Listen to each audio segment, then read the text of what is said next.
پرز شکدم، خیلی متشکرم که به من وقت دادین و در این گفتگو شرکت کردین. در ابتدای امر خیلی از ما پرسیدن که واقعا خانم شکدم کی هست؟ کاترین، شما کی هستید؟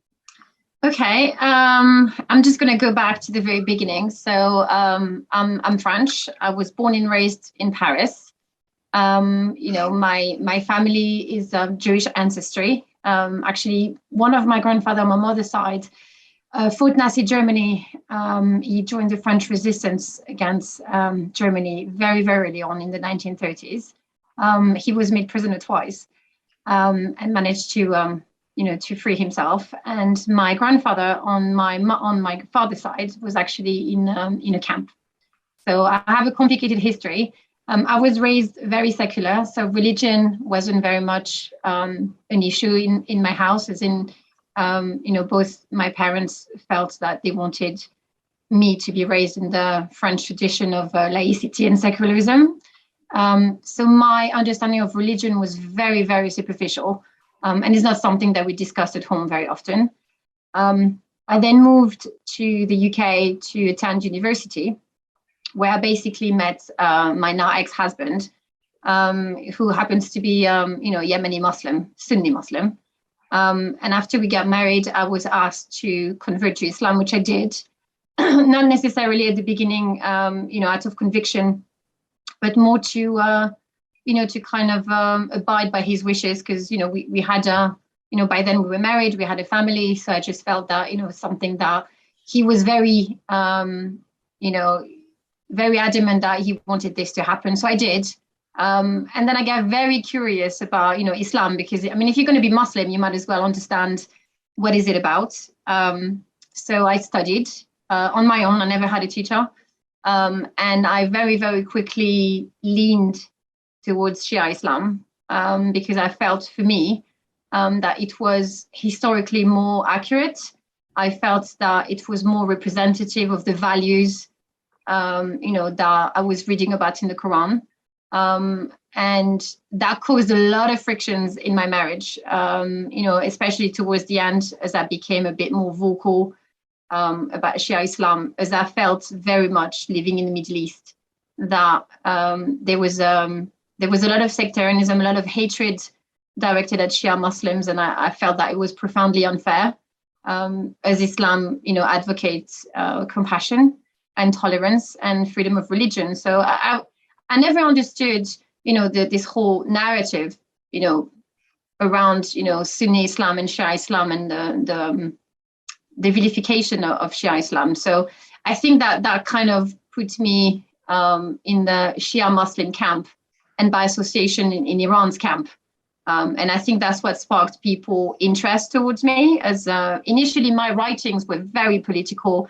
I was quite vocal against Saudi Arabia's human rights violation. I also talked about those policies in Israel that I didn't agree about. And I think that a lot of the things that I said were misunderstood as a vilification of an entire people.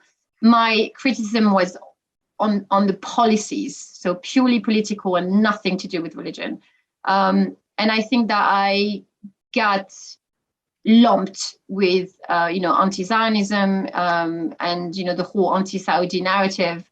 And then Iran basically reached out to me, asking me to participate in TV interviews and do some writings and you know, various other projects with the media in Iran. And I think that because of it, and I was completely cut off by then from any other opinions. I kind of got, I bought into, you know, Iran's regime's narrative, and that's my fault, as in I didn't attempt to, you know, check the other side and actually try to remain objective. I lost my objectivity and got completely, I basically became a tool of you know, propaganda for Iran. Excuse me, just I ask introduce yourself. I will ask about another things later. Okay. کاترین، میشه لطفاً بهم بگی که در دانشگاه چی خوندی، چه چیزی رو تحصیل کردی، تحصیلاتت چی هست و الان چند سال شما چند سالتون هست؟ I know it's a bit, maybe it's difficult question, lady. It's absolutely fine. I'm 40 years old, and I studied at the London School of Economics. So I have 2 masters. I have one in finance and the other one in communication. So it's not, I mean, I fell into politics because my background has nothing to do with anything. It was more out of curiosity and a desire to speak on behalf of, not really speak on behalf of, but I always felt that some of the reports coming out of, Western media when it came to the Middle East were very inaccurate for a lack of lived-in experience. And that a lot of the time Westerners spoke of the Middle East from their own perspective, and their experience, as opposed to trying to portray people's experience on the ground and understand, from a historical standpoint, why, the Middle East, was facing the problem that it is facing today and continue to face. And often kind of whitewashing, the fact that colonialism, and the military intervention of many Western capitals, wreaked havoc in the Middle East. I mean, might it be Yemen or, Syria, Iraq? They were kind of rejecting any form of responsibility, which I felt was, unfair and hypocritical. So I tried to give a vision of the Middle East that was as objective as I could. And it kind of landed me where it landed me. از کی شما با ایران آشنا شدید؟ Oh, the first time I was actually I was 15 years old, and I read a very interesting book called Not Without My Daughter, about this American lady who married an Iranian man just around the time of the Islamic Revolution, and she traveled back in the 80s to Iran, and she suffered quite a great deal in that her husband, turned quite abusive and violent towards her, and she had to escape. She had to cross Iran, basically, escape through Turkey to then, seek refuge to the American embassy in Istanbul. And that book really, really made an impression of me, and I was, even then, I got very curious about, the regime in Iran, about the Islamic Revolution. And so I proceeded, I read quite a lot of books about, Ayatollah Khomeini, his visits in Paris, the whole revolution against the Shah, who was the Shah, the White Revolution, since I was about 15 and onwards. Obviously, I got married and then ended up living in Yemen for about 4 years. There was a lot of talk about, Iran's influence in the Middle East. And so I proceeded to read, other books about, the history of Iran, from the very beginning, I mean, going back to Alexander the Great. And I just always find it fascinating because I think there are so many parallels between France and Iran, in the way that, Iran is a really old country with a very rich culture when it comes to arts and literature and poetry, and something that always fascinated me because I felt that the French and the Iranians were actually really similar in their interest and the way that they see things. And I never really understood how you could go from, living under the Shah to the Islamic Revolution, whereas Iran had a very secular, way of life under the Shah and was truly, I would say, a Western nation in that it was very modern. It was moving towards, further modernization. It was quite friendly with many countries around the region, had a very positive impact on regional stability. And then there was this massive backlash. And I could understand the desire to remain true to your religious tradition and identity. I did understand that. And I fully supported it. And for a long time, I felt that, the Ayatollahs were actually a good thing for Iranians because I believed that that's what Iranians wanted. And I'm always been a defender of political self-determination. So for me, if a country desires a particular form of government, we ought to support it, on the basis of democracy and the right for people to choose how they want to be governed. But then I realized that it wasn't the whole story, which is a shame. But I realized that. Excuse me, I would be happy to know all of your opinion, but because I planned all of the question I want. Oh, sure. Of course, my apologies. Okay, don't worry. کاترین لطف می‌کنی به اون بگی که چطور با همسر یمنیت آشنا شدی و چی شد که با یک فرد یمنی و مسلمون ازدواج کردی؟ I don't know really. I met him at university. I mean, he wasn't going to the same university as me, but his friends did. So we met. And I was raised, my family was quite traditional when it came to, relationships. And I was always told that if you were interested in someone and you were serious about them, you had to get married. And so, he paid attention to me, and I was very young and very naive, I think. I did not understand. Look, in France, we had a very vibrant Muslim community, but mainly from North Africa, and they tend to be quite secular. So I had no understanding of what that meant to be a traditional practicing Muslim. I had no idea that Sunni and Shia Islam existed. So for me, I just saw a person that I was very fond of, and he asked me to marry him, and I said yes. My family wasn't particularly happy about it. For many reasons, and it was very simple. It wasn't complicated. I think that when you're young, you have no real perspective or understanding of what it means to be married, or pay attention to such thing as religious differences or political differences. Because I didn't have any real opinions of my own. I was very, very young. I was just starting, my life. It was my first year at university. And I just fell in love and got married. That was simple for me. کی از همسرتون جدا شدین؟ چه سالی بود و بعد از اون ازدواج کردین مجدد؟ Oh no! That was my first marriage.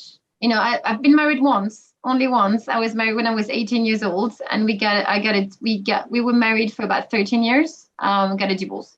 You didn't marry again? No. Okay. So once was enough, yes? Yeah, I think I'm good. I'm okay now. Okay, maybe too much. Okay. چی شد که به ایران دعوت شدی و ماجرای دعوتت به ایران رو برامون تعریف کن و چی شد که به ایران اومدی؟ آیا زمانی که به ایران اومده بودی دیگه از همسرت جدا شده بودی، همسر یمنیت، یا در همون زمانی بود که ازدواج کرده بود، یعنی متأهل بودی؟ Okay, so the first time I was invited to Iran was, I think, in 2000, and it was either 2015 and 2016. And at the time, yes, my marriage was pretty much over. And I think the whole Iranian trip kind of did it. He was profoundly anti-Shia. So when I stepped into Iran, that was the end of our marriage. Interestingly enough, he actually thought that I was a spy for Iran, which is ridiculous, but that's what he thought. And it was I was invited to attend the Palestine conference that was organized in Tehran, I believe by the parliament, if I'm not mistaken. And the reason why I went, it's not every day that you get invited to Iran. Iran is a country that is so impossible to get to for many reasons. It felt so out of reach that when the opportunity came, of course I went. I was fascinated by Iran, very, very much curious about Iranian society. I just wanted to see, where history took place. I mean, 1979 changed everything. And again, to have the opportunity to see it for myself, I couldn't pass on this opportunity. And I really wanted to, there's a big difference in reading about a country, learning about a country, and experiencing the country from for yourself by visiting and meeting its people. And I really wanted to do that to get a better sense of what Iran was like for Iranians. I wanted to understand the ideology. I wanted to see for myself. It's very simple. There is no second agenda other than educate myself and make sure that what I believed to be true was true by witnessing, and experiencing Iran for myself.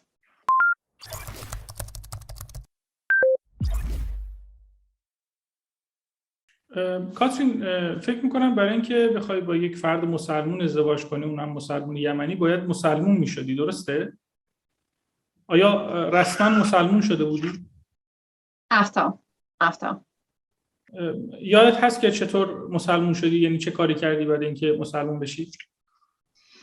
No, well, the only thing I was asked to do is read Shahada, and that was it. So it wasn't complicated. There was no witnesses. I did this, with my husband at the time. We were walking actually by the seafront in Brighton, and it took 2 minutes, and that was it. I was told I was being Muslim. And at the time, I really didn't understand it very much. I didn't know anything about Islam at all, other than I had to, in order, to have a happy family life and to make my husband happy, and I did it. آیا همچنان مسلمون هستی؟ Am I Muslim today? Is that the question? Yes. No. Well, I'm going to say this. It's not like I changed my mind. I still believe that some of the principles of Islam are universal and true. That will never change. I do not agree with the religious authorities and what they made of Islam, because I do not believe, whether Sunni or Shia, by the way, I do not believe in what they say and how they portray Islam to be and the interpretation that they make of it. I think they sullied a very beautiful message, a universal message, and turn it into something that I found nefarious and violent and hateful. کاترین، به من میگی که یعنی تو مسلمون شدی و از اسلام خارج شدی، درسته؟ Yes. چی شد؟ دلیل اصلی چی بود که از اسلام خارج شد؟ Clerics, the religious authorities across the board. I found them despicable. نترسیدی اون زمان؟ میدونی که در واقع کسی که مسلمون میشه و از اسلام خارج میشه یه حکمی داره در اسلام به نام ارتداد و در واقع بایستی که کشته بشه از دید اسلام. این رو میدونی یا میدونستی قبل از اینکه مسلمون بشی و نمیترسی از این موضوع؟ Yes, I do. I do know about this, and that was one of the reasons why I did it, because I found that if a religion feels the need to blackmail you and threaten your life on the basis of freedom of choice, there's a very profound problem with the religion itself. I don't believe it to be true. If Islam is actually speaking so hatefully about people because they feel that they need to have a journey that is different from other people and not have enough compassion and tolerance to understand that people will do and have to do what they believe to be true and be truly honest with themselves. Why would you want to keep people into your religion if they are not sincere in their belief? Why lying? Why being hypocritical? If you believe that God knows what's in your heart, then he's going to have to accept the freedom of choice that he's given you by virtue of your birth. And I think that clerics do that to hold people hostage to a certain belief system. I do believe to this day that Islam is at its core compassionate and tolerant. And if anyone believes any different, they are not worthy to call themselves clerics or Muslims. You have to be kind to other people and respect their choice, even if you disagree with them, as long as they're not harming anyone.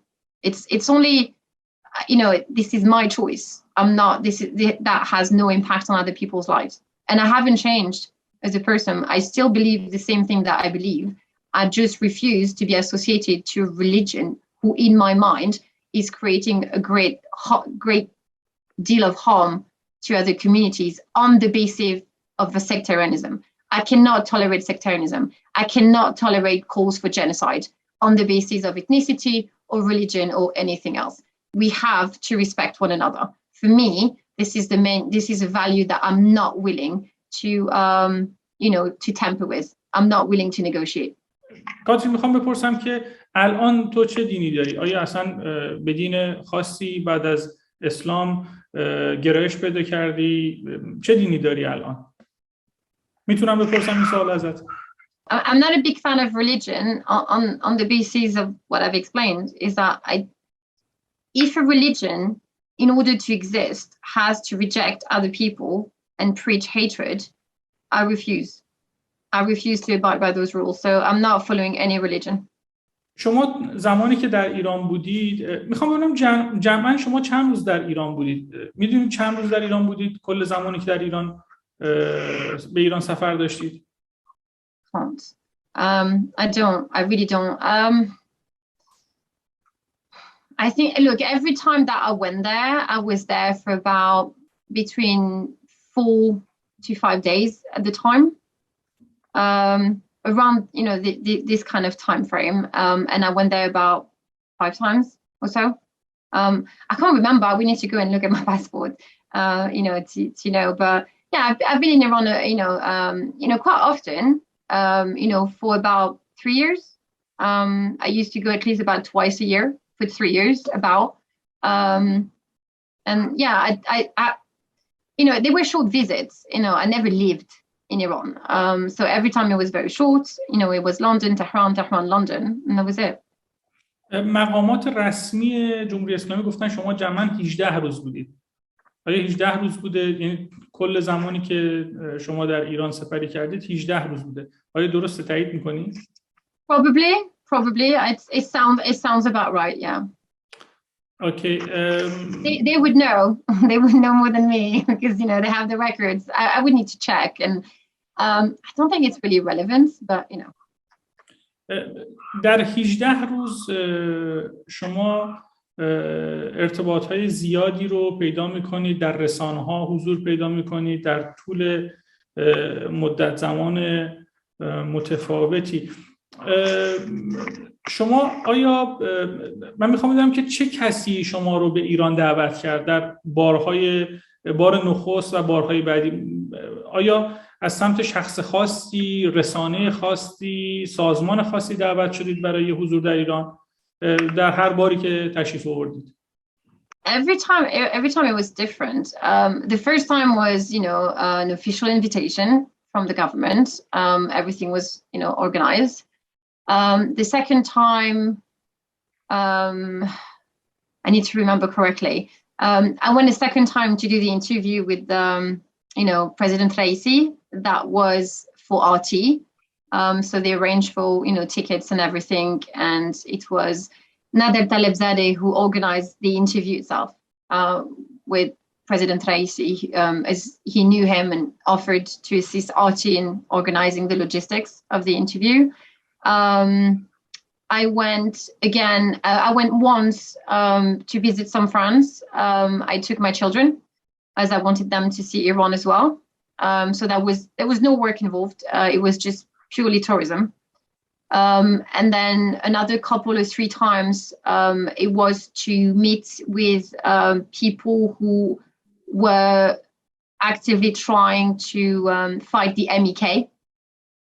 And they've asked me if I could basically meet with them, have an understanding of who the MEK was, the danger that they represented, not just for Iran, but, for people around the world, and to try to expose them, by writing articles in the press, which I did, because I thought it was important to stand up to terrorism, because the MEK is a terrorist organization.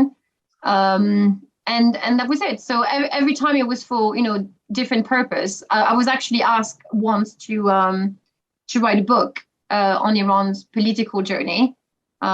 So I went to Iran to have a discussion around that for a book. But that's it. So, I met many different people in Iran, and I wasn't always very clear about who was what and working with whom. Because, obviously I don't speak Farsi, and people tell you they work for NGOs, you know, and defending human rights and things like this. And I'm always willing to help.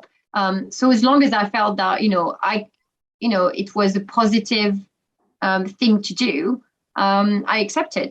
And then obviously in Iran, I was asked to do a little bit of a press tour. So went to Press TV, you know, did various interviews for different media, and, you know, things like this. دفعات یعنی آخرین دفعه‌ای که شما به ایران دعوت شدید از سمت چه کسی بودش؟ It was an organization called Foda Sun, and it was, you know, this organization that is fighting the MEK.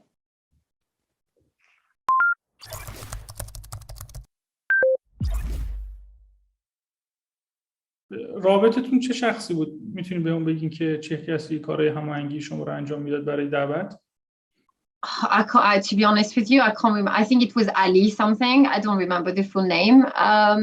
It was very straightforward. They wanted to explain to me who the MEK was and why, you know, it was important for Iran to stand against it.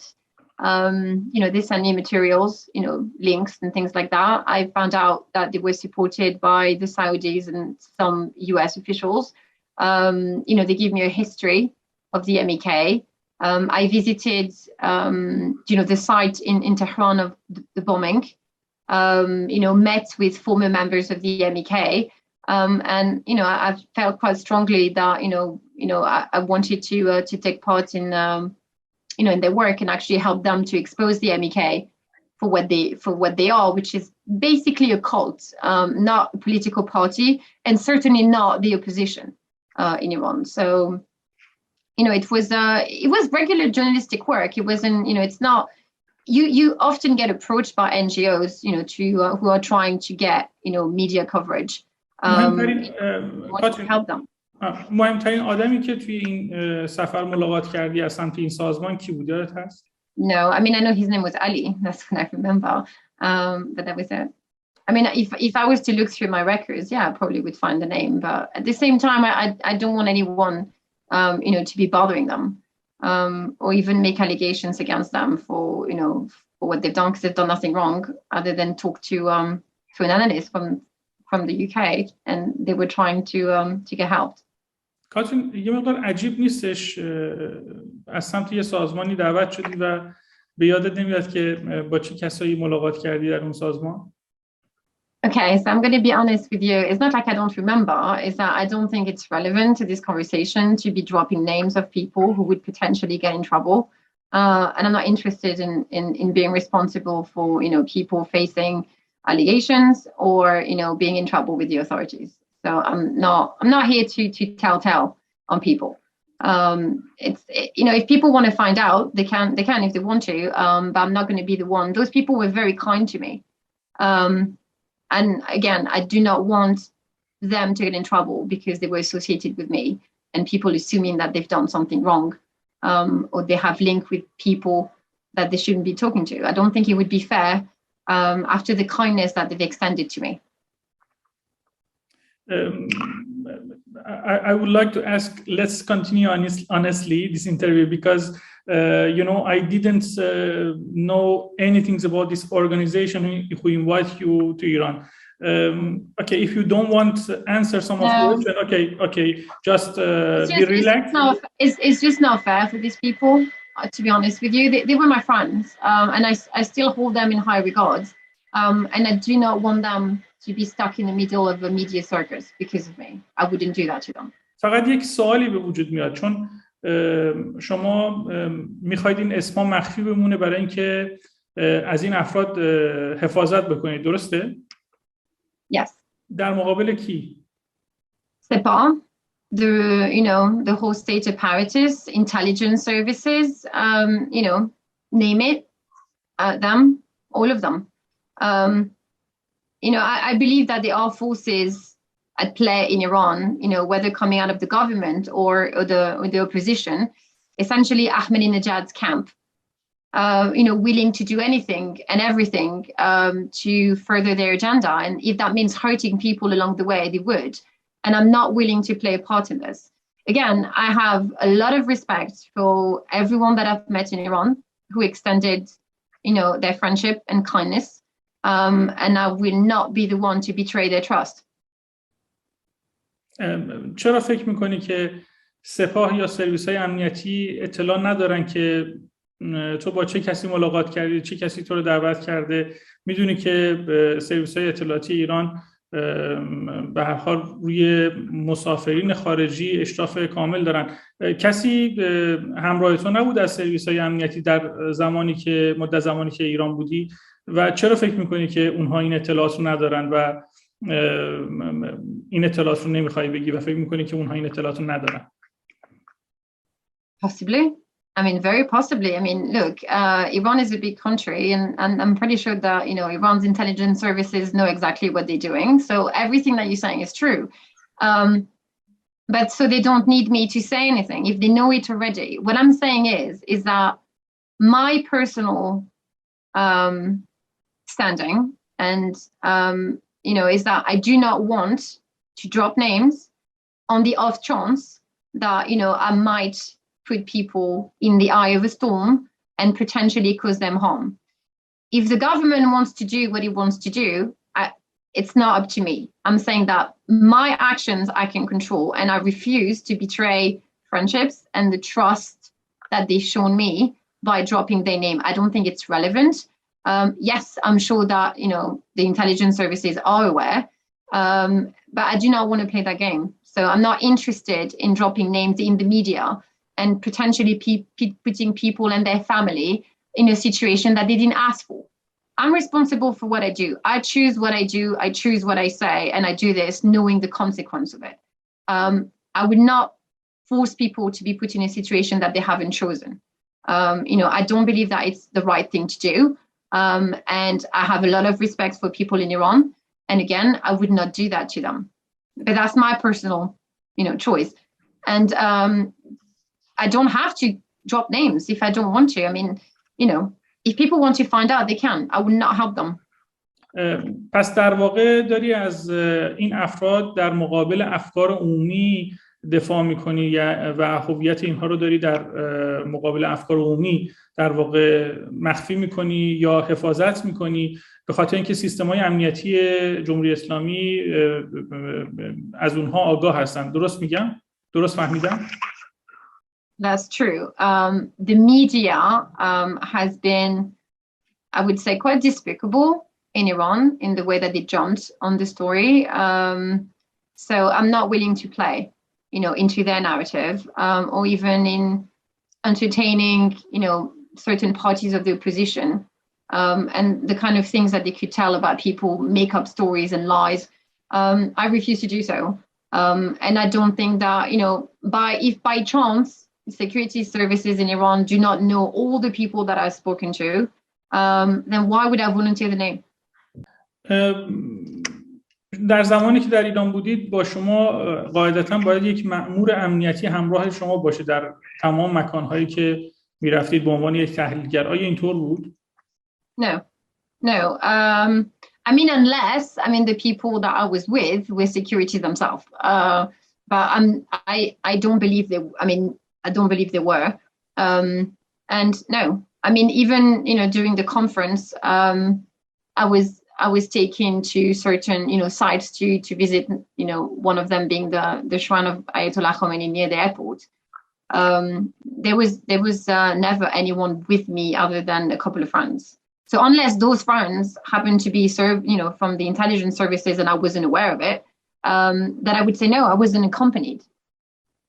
آیا تو مدتی که ایران بودی با مردم کوچه و بازار هم ملاقات داشتی یا فقط ملاقات تو با افراد خاص بوده؟ آیا به مکانهای دیدنی هم رفتی؟ برنامه چی بودش در زمانی که ایران بودی فارغ از حالا اون جلساتی که داشتی؟ Okay, so I went to Qom and I went to Mashhad, and obviously Tehran. So in Tehran, I visited, parks and, various shrines. I went to Evin prison. I just drove around Tehran basically with, with some friends. Went to I think it's called the Hanging Garden, with there's a bridge. I visited those places and it was beautiful. I loved it. I think it was great. And yeah, I was, you know, if I wasn't working, I was in doing press interviews and things like that. I was just, you know, enjoying my time with, you know, friends of mine that I've met either through work or, you know, the friend of a friend who became a friend, you know, things like that. So, you know, went to several restaurants, went to North Tehran. Do you know, I have, I mean, by now I have quite a few Iranian friends. And, you know, some of them are just, you know, regular people who have nothing to do with politics or the media, you know, who invited me and, you know, took me around to visit their city. It was, you know, as you do. It was very, very normal. آیا داخل زندان رو دیدی؟ داخل زندان اوین رو دیدی؟ No, inside. So I've seen, they basically show me where, I think it was Ayatollah Khamenei who was held there, you know, with other people. So, you know, I visited, I was shown the place, and one of the guide was actually a former prisoner under the Shah. And, you know, they showed me a documentary. I met a woman who also had been with her daughter, who had been, you know, held in prison and tortured under the Shah. And yeah. So it was very interesting and very, very upsetting too. I had no idea that those things were going on under the Shah. آیا شما با زندانی ها هم یعنی زندانی ها رو در زندان اوین هم ملاقات کردین؟ یعنی بخشای زندان رو هم بازدید کردین؟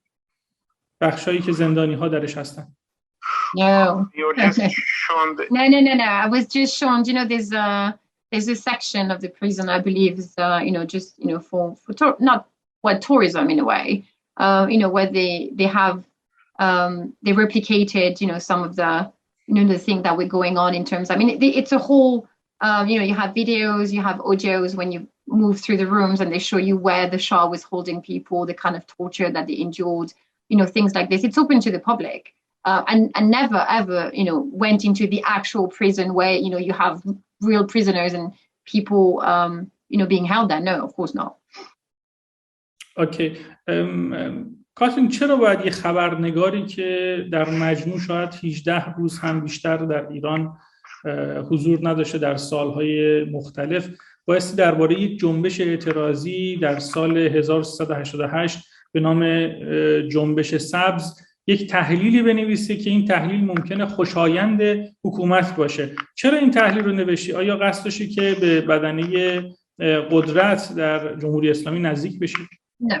No. Look, everything that I've written, even though I wish I didn't, at the time of writing, I believed in and was sincere. You know, it's possible for people to fall for a certain narrative and certain lies. So I was given informations that I believed to be comprehensive at the time, and I made up my mind on the basis of that. I then find out that everything that I have been told, you know, were manipulated and they were not giving me the full pictures. So, but this is how Iran's government operates. They bring, you know, Western thinkers and intellectuals and media people. They give them a certain narrative.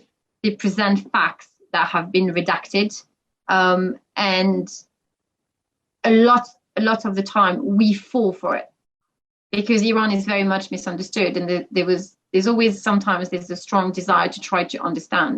But when the other party is not giving you the full pictures, obviously whatever it is that you're going to believe will not be the whole truth. So a lot of the time I was stepping up in defense of the government because I believed what I was saying. Obviously, I was asked to, otherwise my article was not going to get published. But I believe everything that I said. And I thought that my analysis were correct.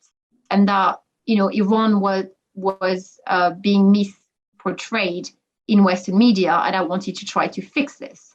Unfortunately, you know, I was played and I was a pawn in other people's game, which is why people are angry now, because, you know, I said one thing and now I am saying, you know, things that are completely different because I woke up to the propaganda machine and I'm trying to set the record straight. And I think it's important for people to understand that those things happen, that, you know, it's not because people are stupid, you know, and things happen in your life, and I think the great disservice would be to be quiet when I know better. So I think for me it was important to speak against it. همچنان هم باور دارید به اون چیزی که نوشتید در اون مقاله؟ یعنی همچنان فکر می‌کنید اون مقاله درسته؟ I did not have the information that I needed to write an accurate analysis. So I've wrote an article that was very one-sided, and if I was asked to do it again, I wouldn't, because I believe very differently. But everything that I've written, however wrong I may have been back then, I believed. And I stand by it because at the time, that was my belief. And those were my ideas. I've changed because people grow up in their career. You have the right to change your mind. This is a sign of intelligence. When people gain more information, they change their mind. You want this to happen. You want people to be given the full pictures. At the time, I wasn't giving the full pictures. And I woke up to this reality, and I'm trying to fix this by speaking against it. پس تایید میکنی در زمانی که مقاله رو نوشتی اطلاعات کافی نداشتی؟ 100%. نکته‌ای که هستش، آیا در زمان انتخابات و شما ارتباطی با تیم محمود احمدی نژاد داشتید یا خیر؟ No.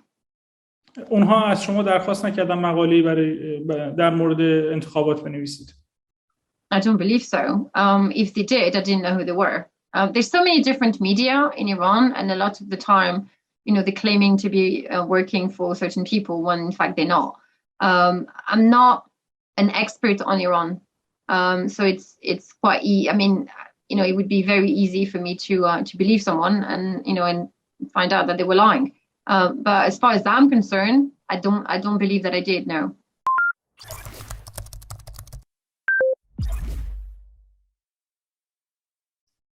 کاترین، بیا با هم صادقانه صحبت کنیم. برخی از منتقدین شما میگن که شما در یک مقطعی مقاله‌هایی نوشتید، رفتاری از خودتون داشتید مثل حجاب، مثل سربندی که داشتید و این باعث شد که شما به بدنه قدرت در جمهوری اسلامی نزدیک بشید. بعد از اینکه اطلاعات لازم رو به دست آوردید و روابط رو پیدا کردید، در واقع تغییر کردید و به هر حال به یک در واقع آدم دیگه‌ای تبدیل شدید. شما به این چه جوابی میدید؟ Look, ultimately people will believe what they want to believe. I can only speak for myself. Quite frankly, I don't really care what people think, because I care about what I do and what I believe, and to be true to myself. Initially, no, I was wearing the headscarf. First of all, when you go to Iran, you have to wear the headscarf. Let's be honest, or you go to jail. So you don't have a choice. I wrestled my entire life with the headscarf because it's not something that I never felt comfortable with.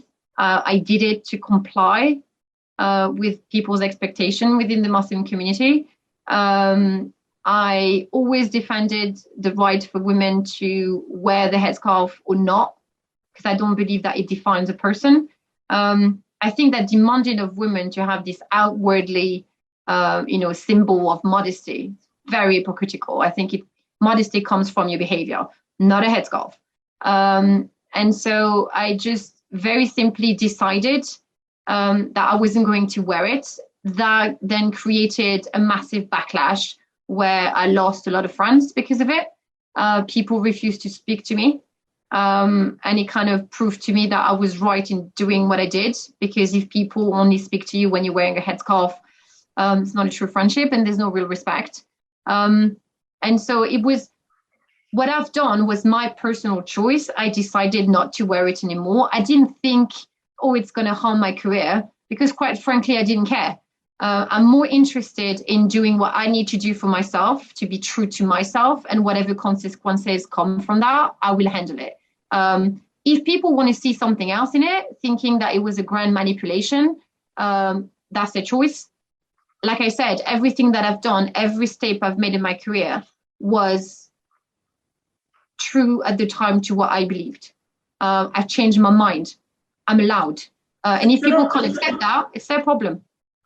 کاترین، چرا حجاب عادی مثل یا حجاب اینقدر سفت و سخت داشتی؟ این یه خورده غیر طبیعی به نظر میاد. شما به حجاب میگه اعتقاد نداشتی ولی حجاب خیلی کامل داشتی، یعنی حجابی که شاید افراد معتقد مذهبی از اون پیروی میکنن رو داشتی. این یه جورایی در واقع این شایبه رو به ذهن متبادر میکنه که با این حجاب میخواستی یه جورایی نزدیک بشی و دل افرادی که به قدرت نزدیک هستن رو به دست بیاری و بتونی در بدنه قدرت در جمهوری اسلامی نفوذ بکنی. آیا درسته؟ No. Look, when I went to Iran, I was asked to dress that way. It wasn't my choice. People went out of their way to buy me, an abaya or chador, whatever you call it, and asked me to wear it. That was very simple. So I wasn't going out of my way to blend in. I was asked to wear this, being told that, it was regulation and that this is what I need to wear. Yes. تو خانوم‌های اطراف تو میدونستی که حجاب تو با حجاب اونها حتی زنان ایرانی فرق میکنه. چه حسی داشتی؟ I didn't, because look, when you go into a new country, which is culturally different from yours, and people from that country are asking you to wear certain, to dress in a certain way, the polite thing to do, the respectful thing to do is to abide by the rules, and so I did.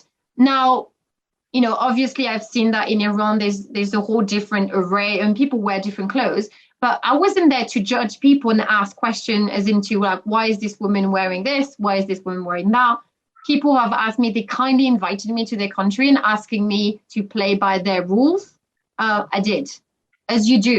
If you go into a church, in France, you are asked to dress in a certain way. It would be rude not to. So it was purely on my part, to be respectful of the people who invited me and in Iranian society in general. I didn't want to be disrespectful. I didn't want to be rude. And so I complied with their wishes. Quite frankly, I didn't mind. It wasn't a burden on me particularly. I lived in Yemen. So in Yemen, you have to wear similar kind of attire. That's absolutely fine by me. حتی نخواستی که برای دریافت آزادی بیشتر تلاشی بکنی یا یه مبارزه‌ای بکنی به عنوان یک زن؟ This is a tricky question. Yes, I would always defend women's rights to choose what they want to wear, how they want to wear it, and be respectful of their choice. Whether or not I would choose that for myself, I think it's important, as a general rule. Now, I'm not so arrogant as to think that me, a Western, girl from France can come to Iran and tell women what to do. It's not my place. Do I support them? Should they choose to fight against the headscarf or choose, a different way of living? Absolutely. Am I there to speak on their behalf? No, because I have no understanding of their life journey. I have never lived in Iran. I do not know, what they went through, as their personal journey. Like, who am I to tell people what to do? Iran is a very, people have their own culture, their own religious belief. They have a whole tradition behind them that I can't possibly understand because I do not know enough. So I don't believe that it would be my place to tell them what to do or even to go to the media and make claims about how I feel Iranian women should conduct themselves. If they want to, be religiously conservative and cover themselves from head to toe, I support that. Should they want to walk in a bikini in the streets of Tehran and feel empowered, I would support that. Am I there to tell them what to do? Never. ولی خودت حاضر نشدی که حتی درخواست بکنی برای اینکه بخوای حجاب راحت‌تری داشته باشی و اون حجاب رو در واقع پذیرفتی یا خودت انتخاب کردی؟ I didn't choose it. No, it was given to me. Look, again, when you go to a different country, whether you're comfortable or not is not relevant if you want to be respectful of other people's tradition. And I understood that. You know, I was raised in respect of other people. So if you go somewhere, you know, if you go to eat at someone's home and you do not like the food, would you ask them to cook you something else? Absolutely not. You eat your food and you say thank you. And you appreciate the fact that someone extended kindness towards you and made you feel welcome. So as far as I was concerned, I was going to shut up, put up with it, and be respectful of other people, the same way I would expect them to come to my country and show me the same respect. تا اونجایی که مصاحبه‌های دیگه شما رو دنبال کردم، شما با چند تا از شرکت‌هایی که خدمات امنیتی هم ارائه می‌کردن کار کردید، درسته؟ You're going to need to be a lot more specific because some, you know, people used name was thrown around of company who I allegedly work with that I never work with. So you're going to need to be a lot more specific as to who you're talking about. به صورت مشخص آیا شما کارشناس سازمان ویکی استارت اسرائیل بودید یا نه؟ or ویکی استارت؟ ویکی استارت, yes. ویکی استارت. بودید، درسته؟ Wikistra is a think tank. So it's not security. I mean, they might do security on the side, but it's essentially a think tank. It's an open source think tank. I worked with them for 6 months. I think it was around 2013, I think. And you don't actually get paid because what they do is that they have a pool of experts. They ask you to basically contribute to a conversation that they're having. So it's not exactly work, it's more an open discussion with colleagues in order to have different perspectives and opinions on a certain subject. Okay. I was asked to contribute on Yemen, which I did. My job was for 6 months to contribute to the issue of Yemen civil war, and that was it. I didn't work with them after that. And, you know, people made this massive show, you know, alleging that because Wikistra's founder happens to be Jewish and Israeli, therefore he must be a spy. I can't speak, you know, to every single person that runs, you know, various NGOs and think tanks or even media. If, I'll give you an example, if you contribute an analysis to Al Jazeera network on TV, can you be held responsible for the opinions and belief system of the person who actually set up, you know, Al Jazeera? No. I was doing my job as an analyst. And again, as a Western, you know, person, I don't judge. I don't spend my time trying to dissect every single organization to find the one Jewish person or the one person that might have traveled to Tel Aviv and just assume, oh, they're bad people. No. I'm asked to do a certain task. I decide whether or not I'm actually, you know, I can contribute to that task. And that's all I need to know. As long as this company is not doing anything illegal and nefarious, I have no problem working with them. Because again, in the UK or in France or in Europe in general, you know, you do not judge people on the basis of who they work with, but rather what they, you know, the job that they do. And my analysis was on point. And I can only be held responsible for that. If people have an issue with Wikistra, not my problem. اوکی، تایید میکنید که با سازمان‌های امنیتی کار کردی، مثل حالا سازمان‌ها یا شرکت‌های امنیتی کار کردی؟ Wikistra, yes, I worked with them 6 months on Yemen. نه فقط با سایر سازمان‌های امنیتی هم کار کردی، مثل سازمان امنیتی کانادا؟ No, that's not true. What happened was they reached out to me asking me to work with them. We had a conversation. I sent them my CV. I then decided that what they were asking me to do. Excuse me, to Canada Security Service? You're talking about this? Okay. Yeah, it was called Anderson Consulting or something. I then had a discussion with the founder of this organization and, decided that what he needed from me, I could not provide because I didn't have the expertise. And so I told him that, you know, I was a political analyst and I wasn't able to help him in what he was doing. And so, you know, we decided that that was it. Now, because my bio was somewhat attached to his website, because initially he wanted to bring me on as a consultant, people made movies. That's fine. I never worked with them. If people had actually bothered to reach out to those organizations and actually ask them to verify the information, they would tell you the same thing I'm telling you. that I've never worked with them other than had one conversation, about what they wanted me to do and me declining the offer because I could not provide the service they wanted me to provide. Very simple. کاترین، فکر می‌کنی که اگر یک سازمان امنیتی یا یک سازمان جاسوسی بخواد یک جاسوس رو به ایران بفرسته که اون جاسوس هم خانوم باشه، باید اون خانوم چه ویژگی‌هایی داشته باشه؟ چه کار باید بکنه تا بتونه به بدنه قدرت در ایران نزدیک بشه؟ تو هم سازمان‌های جاسوسی رو میشناسی، هم در واقع بدنه قدرت در جمهوری اسلامی رو. فکر می‌کنی اگر یک سازمان جاسوسی بخواد یک جاسوس بفرسته، اون زن باید چه ویژگی‌هایی داشته باشه؟